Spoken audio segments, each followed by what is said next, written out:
ইতালিতে বাগানের কাজের বেতন কত? এটা অনেকেই জানতে চেয়েছেন এবং বলছেন যে ইতালিতে আসতে কত টাকা লাগে।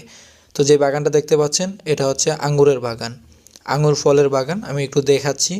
এই যে দেখতে পাচ্ছেন এটা হচ্ছে আঙ্গুর ফল। কিভাবে ধরছে দেখতে পাচ্ছেন।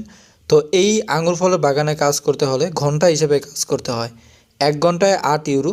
আমি একটু ভালো করে দেখাই। এই দেখতে পাচ্ছেন এটা হলো আঙ্গুর ফল। 1 ঘন্টায় 8 ইউরো অর্থাৎ বাংলাদেশি টাকায় হচ্ছে 800 টাকার মতো।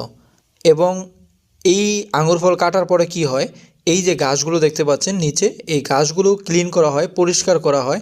এর জন্যই মোটামুটি মূলত বাগানে কাজ বলে। আঙ্গুর ফল দেখতে পাচ্ছেন কত সুন্দর, কতগুলো আঙ্গুর ফল ধরছে। সঠিকভাবে ইতালি আসুন, সঠিক কাগজপত্র থাকলে কাজ পেয়ে যাবেন ইনশাআল্লাহ।